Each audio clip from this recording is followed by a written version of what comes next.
નમસ્કાર વિદ્યાર્થી મિત્રો, મારી યુટ્યુબ ચેનલ ઇંગ્લિશ વિંગ્લિશમાં આપ સૌનું સ્વાગત છે। આજે આપણે એક સુંદર મજાનો વિડીયો જોવા જઈ રહ્યા છીએ। હવે એ વિડીયો છે એ ગ્રામર ઉપર આધારિત છે અને ગ્રામરનો પાયો એટલે કે ટેન્સ। તો ટેન્સ ઉપરના આની પહેલાં મેં 3 વિડીયો બનાવી અને ચેનલમાં અપલોડ કરેલા છે। સાદા કાળ, સિમ્પલ કાળ જેટલા હતા, સિમ્પલ એટલે કે સાદો વર્તમાન કાળ, સાદો ભૂતકાળ અને સાદો ભવિષ્યકાળ, આ 3 વિડીયોઝ જે છે એ મારી ચેનલ ઉપર અવેલેબલ છે। ત્યાર પછી આપણે હવે આ વિડીયો ચાલુ કાળ એટલે કે જે કન્ટિન્યુઅસ ટેન્સ હોય એની ઉપરનો છે। તો આજે આપણે ચાલુ કાળનો પહેલો જે કાળ છે આપણે ધ પ્રેઝન્ટ કન્ટિન્યુઅસ ટેન્સ એટલે કે ચાલુ વર્તમાન કાળ, આજે આપણે એના વિશે જોશું, એની ચર્ચા કરીશું અને તમારા કોઈ પ્રશ્ન હશે તો એને પણ હલ કરશું। તો ચાલુ વર્તમાન કાળ પેલા શબ્દ ઉપરથી નક્કી થાય કે ચાલુ વર્તમાન કાળનો ઉપયોગ ક્યારે થાય, કોઈ પણ કાળ હોય એનો ઉપયોગ ક્યારે થાય એ આપણને ખબર હોવી જોઈએ। તો ચાલુ વર્તમાન કાળનો ઉપયોગ ક્યારે થાય તો આપણે અહીંયા જોઈએ કે કોઈ પણ ક્રિયા વર્તમાનમાં, આ ખાસ સમજજો કે કોઈ પણ ક્રિયા જે હોય એ વર્તમાનમાં ચાલુ હોય તે દર્શાવવા માટે ચાલુ વર્તમાન કાળનો ઉપયોગ થાય છે। જો એના નામ ઉપરથી જ ખ્યાલ આવે, ચાલુ વર્તમાન કાળ એટલે કે વર્તમાનમાં એ ક્રિયા કેવી હશે, ચાલુ હશે। દાખલા તરીકે અત્યારે હું તમને ભણાવી રહ્યો છું તો મારે કહેવાય આઈ એમ ટીચિંગ, યુ આર લર્નિંગ, બરાબર। તમે ભણવાની ક્રિયા ચાલુ છે, મારે ભણાવવાની ક્રિયા ચાલુ છે। પક્ષી ઉડી રહ્યું હોય તો કહેવાય ધ બર્ડ ઇઝ ફ્લાઇંગ, બરાબર છે। તો જે ક્રિયા બોલતી વખતે એટલે કે વર્તમાનમાં ચાલુ હોય તે ક્રિયા દર્શાવવા માટે ચાલુ વર્તમાન કાળનો ઉપયોગ થાય છે। હવે એને ઓળખ માટેના અમુક શબ્દો હોય છે।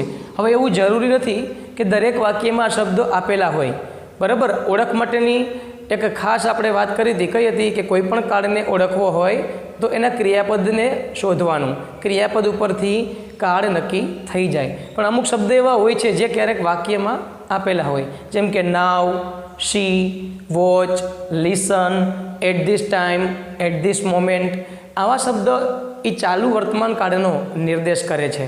હવે આપણે કાળ, ચાલુ વર્તમાન કાળ જે છે તો એનું ક્રિયાપદ કેવું હોય એના ક્રિયાપદની ચર્ચા કરીએ। તો ક્રિયાપદ કેવી રીતે હોય છે તો કે am is are plus V ING આવું લખેલ છે। હવે એમ ઇઝ આર છે શું, તો એમ ઇઝ આરને શું કહેવામાં આવે છે, ટુ બીના ક્રિયાપદો, જેને સહાયકારક ક્રિયાપદ કહેવાય, હેલ્પિંગ વર્બ પણ કહેવાય। તો ટુ બીના જે ક્રિયાપદ છે એ કયા સર્વનામ સાથે આવે એ જોવું, એ આપણને આવડવું જોઈએ। જેમ કે એમ, ઇઝ અને આર છે તો એમ છે એ ક્યારે આવશે, આઈ સાથે, બરાબર છે। ઇઝ ક્યારે આવે તો કે હી, સી અને ઇટ એની સાથે।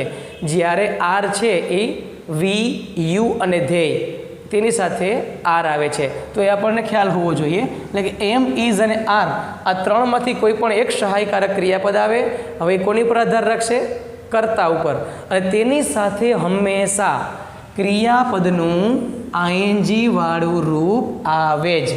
જો ક્રિયાપદના આઈએનજી વાળા રૂપ વગર કોઈ પણ ચાલુ કાળ કોઈ દી શક્ય નથી। એટલે જો તમને કોઈ એમ પૂછે કે ચાલુ વર્તમાન કાળનું ક્રિયાપદ કેવું હોય તો એને ગોખવાની જરૂર નથી, શબ્દ ઉપરથી નક્કી થઈ જશે મિત્રો કે ચાલુ શબ્દ જ્યાં આવે ત્યાં ક્રિયાપદનું આઈએનજી વાળું રૂપ આવે ને આવે જ।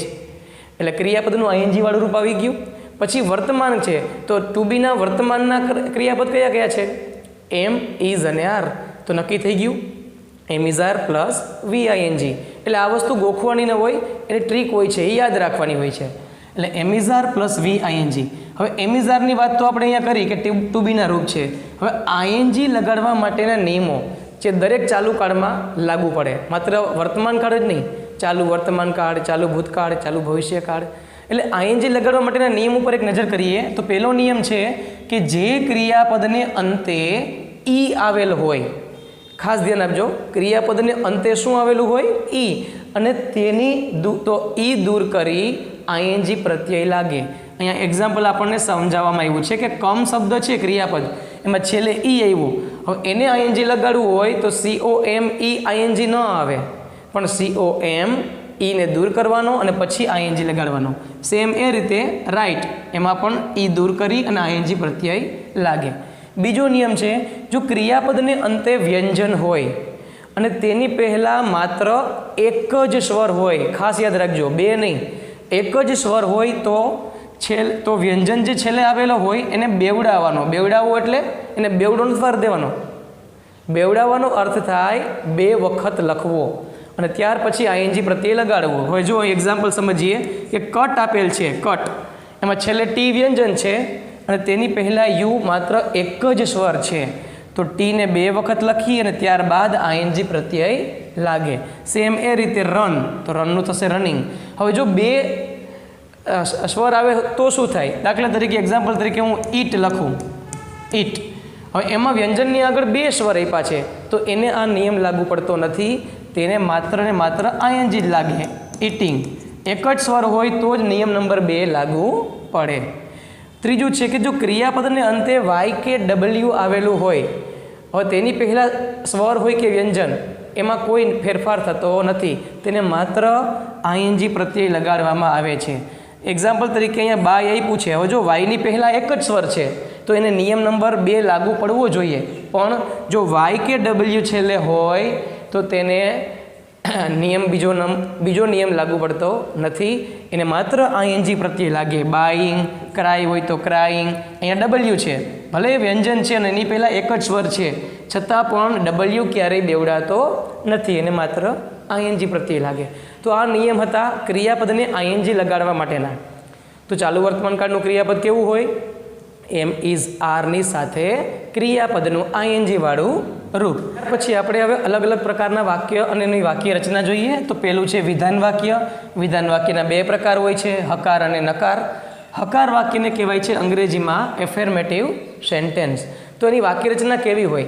તો દરેક કાળમાં વાક્ય રચના સેમ જ હોય છે. પહેલાં કર્તા હોય, પછી ક્રિયાપદ હોય, પછી કર્મ હોય અને પછી અન્ય શબ્દ હોય. પણ દરેક કાળમાં ક્રિયાપદ બદલતું રહે છે. એટલા માટે જ આપણે ક્રિયાપદ ઉપરથી કાળ નક્કી કરી શકીએ. તો અહીંયા ક્રિયાપદ કેવું હોય છે આપણે ખ્યાલ આવી ગયો. તો પહેલાં કરતા. હવે એમ ઇઝ આરની સાથે ક્રિયાપદનું આઈએનજી વાળું રૂપ. પછી કર્મ એટલે કે ઓબ્જેક્ટ અને છેલ્લે અન્ય શબ્દ અધર વર્ડ્સ. અહીંયાની વાક્ય રચના આપેલી છે, આપણે જોઈએ. તો આ છે કર્તા, આ છે ક્રિયાપદ, આ ઓબ્જેક્ટ અને આ છે અધર વર્ડ્સ. એ જ રીતે આમાં કર્તા તરીકે સર્વનામ આપેલ છે. અહીંયા વર્બ છે એટલે એમિઝારમાંથી આર છે, ક્રિયાપદનું આઈએનજી વાળું રૂપ. અહીંયા ઓબ્જેક્ટ એટલે કે કર્મ આપેલ છે અને ત્યારબાદ અધર વર્ડ્સ અન્ય શબ્દ. તો આ છે ચાલુ વર્તમાન કાળના હકાર વાક્યની વાક્ય રચના. ત્યાર પછી નકાર વાક્યની ચર્ચા કરીએ. તો નકાર વાક્ય તમને ખ્યાલ છે કે એમાં નોટ શબ્દ ઉમેરવો પડે અને નોટ શબ્દ હંમેશા કોની પાછળ લાગે? સહાયકારક ક્રિયાપદની. તો હવે આ ચાલુ વર્તમાન કાળમાં પણ 2 ક્રિયાપદ આપેલા છે, સહાયકારક ક્રિયાપદ અને મુખ્ય ક્રિયાપદ. એટલે સહાયકારક ક્રિયાપદ પછી તમે જો નોટ મૂકી દો તો એ વાક્ય કેવું બની જશે? નકાર વાક્ય. એટલે સિમ્પલ વાક્ય રચના છે. એમિઝાર પછી નોટ મૂકતા વાક્ય નકાર બની જાય. આપણે એક્ઝામ્પલ દ્વારા સમજીએ કે she is flying kites in the sky. તો પહેલાં તો આપણે કાળ નક્કી કરવાનો. તમને કોઈ પણ વાક્ય આપે એક્ઝામમાં તો પહેલું સ્ટેપ તો એ જ હોવું જોઈએ કે એ વાક્યનો કાળ કયો છે. તો અહીંયા કાળ કયો છે? તો કે ઇઝ આપ્યું છે ભેગું આઈએનજી. આઈએનજી એટલે ચાલુ શબ્દ આપણે પાસે આવી જાય. ઇઝ છે એટલે વર્તમાન, એટલે કે ચાલુ વર્તમાન કાળ. ક્રિયાપદ ઉપરથી કાળ નક્કી થઈ જશે. આઈએનજી હોય એટલે ચાલુ શબ્દ હોય, ઇઝ એમિઝાર હોય તો વર્તમાન હોય એટલે કે ચાલુ વર્તમાન કાળ. હવે નકાર બનાવવું છે મારે તો એમિઝાર પછી હું નોટ મૂકી દઉં, બાકી બધું એમને. She is not flying kites in the sky now. તો આ વાક્ય આપણું હતું નકાર. તેના પછી બીજું વાક્ય નકાર વાક્ય બનાવીએ તો કે રામ એન્ડ શ્યામ. આર બહુવચન છે એટલે આર આવે. એના પછી હું નોટ મૂકી દઉં એટલે મારો નકાર વાક્ય બની જશે are not reading books in the library. તો આ હતી નકાર વાક્યની વાક્ય રચના. તેના પછી આપણે બીજો પ્રકાર જોઈએ વાક્યનો તો છે પ્રશ્ન વાક્ય. પ્રશ્નાર્થ વાક્યના 2 પ્રકાર હોય છે, યસનો ક્વેશ્ચન અને WH ક્વેશ્ચન. તો પહેલાં યસનો ક્વેશ્ચનની ચર્ચા કરીએ તો યસનો ક્વેશ્ચન દરેક કાળમાં એના સ્ટેપ છે એ ફિક્સ હોય છે. પહેલું સ્ટેપ યાદ કરી લઈએ. ચાલો, પહેલું સ્ટેપ સહાયકારક ક્રિયાપદ, બીજું કર્તા, ત્રીજું મુખ્ય ક્રિયાપદ, ચોથું કર્મ, પાંચમું અન્ય શબ્દ અને છેલ્લે આવે છે પ્રશ્નાર્થ ચિહ્નની નિશાની. તો અહીંયા જો સહાયકારક ક્રિયાપદ તરીકે શું છે આપણી પાસે? એમ, ઇઝ કે આર. એ કર્તાને આધારે હોય છે. પછી કર્તા, પછી ક્રિયાપદનું અહીંયા આઈએનજી વાળું રૂપ આવશે, એટલે કે મુખ્ય ક્રિયાપદનું આઈએનજી વાળું રૂપ. ત્યાર પછી કર્મ, અન્ય શબ્દ અને છેલ્લે ક્વેશ્ચન માર્ક. તો આપણે એક્ઝામ્પલ દ્વારા સમજીએ અને એને પ્રશ્ન વાક્યમાં ફેરવીએ.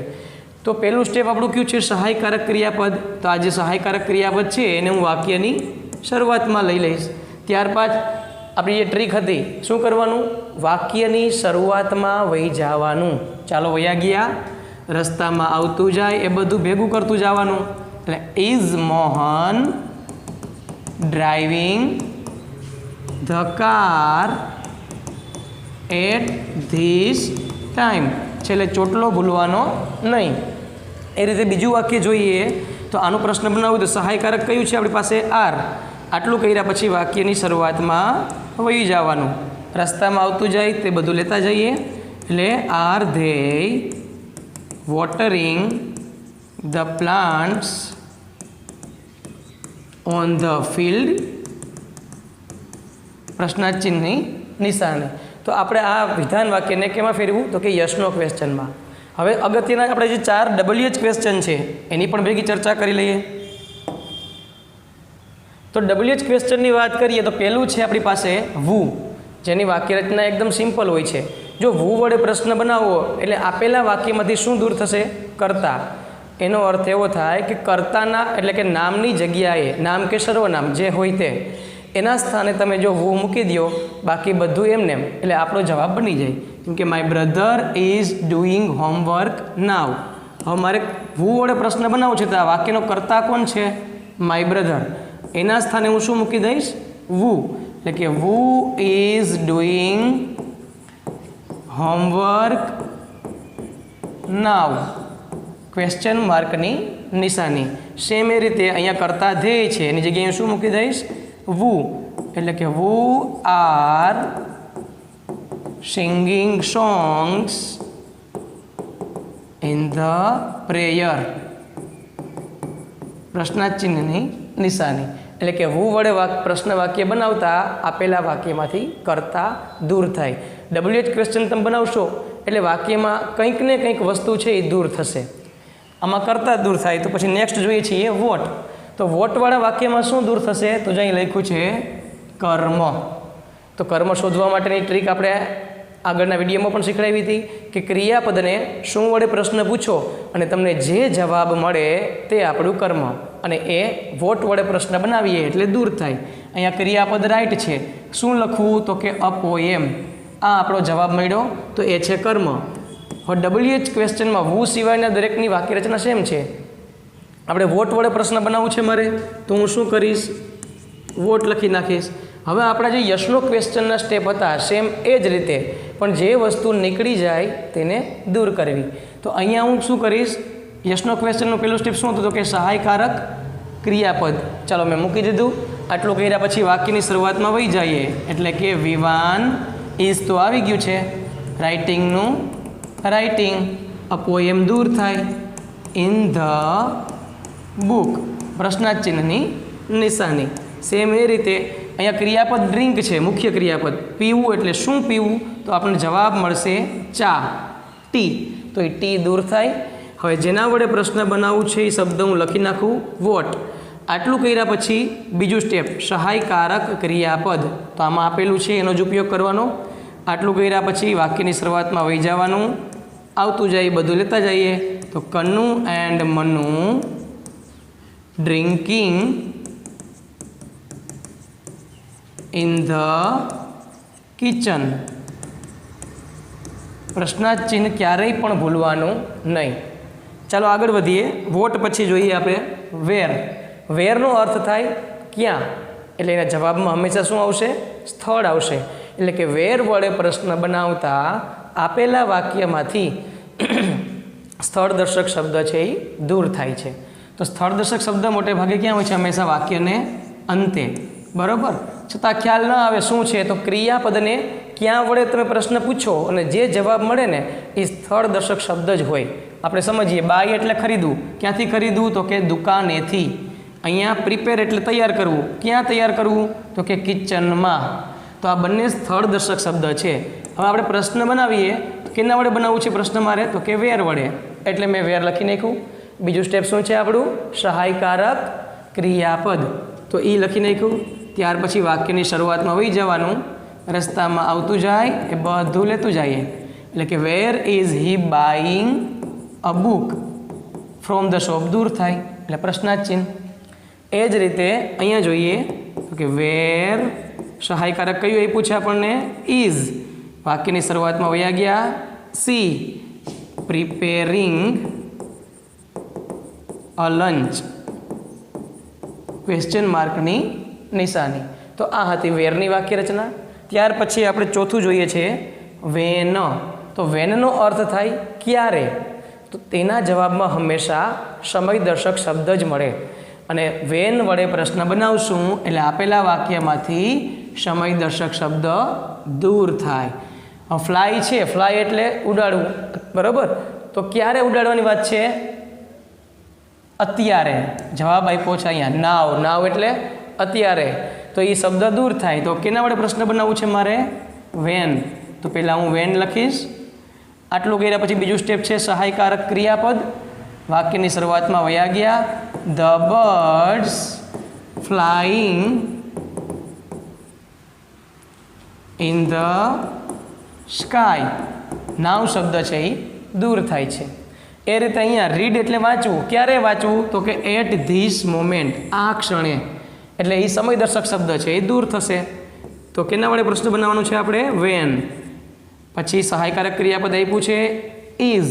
આટલું કર્યા પછી વાક્યની શરૂઆતમાં my father reading a newspaper. પ્રશ્નાર્થ ચિહ્નની નિશાની ક્યારેય ભૂલવાની નહીં. તો આ હતો આપણો ચાલુ વર્તમાન કાળ. હવે ચાલુ વર્તમાન કાળમાં આપણે પહેલેથી અત્યાર સુધી જે કંઈ પણ શીખ્યા એનું એકવાર આપણે પુનરાવર્તન કરી લઈએ, રિવિઝન, બરાબર. તો અહીંયા એક વાક્ય મેં તમને આપ્યું છે. આપણે એ વાક્યમાં આજે શીખેલી દરેક વસ્તુ કરવાની છે. એટલે કે એનો નકાર બનાવશું, એને યસનો ક્વેશ્ચનમાં ફેરવશું અને 4 WH ક્વેશ્ચનમાં ફેરવીએ એટલે આપણે પુનરાવર્તન થઈ જાય. તો જે વાક્ય આપ્યું છે પહેલાં આપણે એને ઓળખીએ કે કયો કાળ છે. અહીંયા આઈએનજી છે એટલે કે ચાલુ કાળ છે. આગળ ઇઝ છે એટલે વર્તમાન છે, એટલે કે ચાલુ વર્તમાન કાળ. ચાલો, કાળ નક્કી થઈ ગયો. હવે હું નકાર વાક્ય બનાવવા માગું છું. તો નકાર વાક્ય બનાવવું તો શું કરવું પડે? સહાયકારક ક્રિયાપદ પછી નોટ શબ્દ મૂકવો પડે. ચાલો, હું નકાર વાક્ય બનાવું છું એટલે હી ઇઝ. હવે સહાયકારક પછી હું શું મૂકી દઈશ? Not playing chess in the club now. આ વાક્ય બની ગયું મારું નકાર. હવે હું બનાવવા માગું છું પ્રશ્ન વાક્ય. તો પ્રશ્ન વાક્યનો પહેલો પ્રકાર શું હતો આપણો? યસનો ક્વેશ્ચન. તો યસનો ક્વેશ્ચનનું પહેલું સ્ટેપ શું હોય? સહાયકારક ક્રિયાપદ. ચાલો, સહાયકારક ક્રિયાપદ ગોતી લઉં. Yes is. આટલું કર્યા પછી વાક્યની શરૂઆતમાં વહી જવાનું. રસ્તામાં આવતું જાય તે બધું ભેગું કરી લેવાનું. એટલે is he playing chess in the club now. તો આ હતું આપણું પ્રશ્ન વાક્ય. પણ કયો પ્રકાર? યસનો ક્વેશ્ચન. હવે WH ક્વેશ્ચનની વાત કરીએ તો પહેલાં હું વુ વડે પ્રશ્ન બનાવીશ.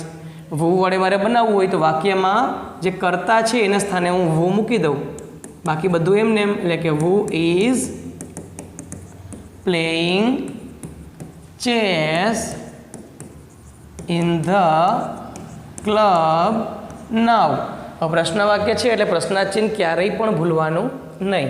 વોટ વડે હું પ્રશ્ન બનાવીશ તો વોટ એટલે કે શું? પ્લે રમવું છે. શું રમવું છે? તો કે ચેસ. એટલે વોટ વડે ચેસ દૂર થશે ને. એટલે કે વોટ પછી સહાયકારક ક્રિયાપદ ઇઝ. એના પછીનો સ્ટેપ વાક્યની શરૂઆતમાં વહી જવાનું. હી પ્લેઇંગ ઇન ધ ક્લબ નાવ. ત્યાર પછી બનાવીએ છીએ આપણે વેર વડે. એટલે સ્થળ દર્શક શબ્દ છે એ દૂર થશે. ઇન ધ ક્લબ કે વેર ઇઝ. વાક્યની શરૂઆતમાં આવ્યા ગયા હી પ્લેઇંગ ચેસ નાવ. એટલે પ્રશ્નાર્થ ચિહ્નની નિશાની. ત્યાર પછી આવે છે વેન, એટલે સમયદર્શક શબ્દ કયો છે આપણી પાસે? નાવ, એટલે દૂર કરીએ.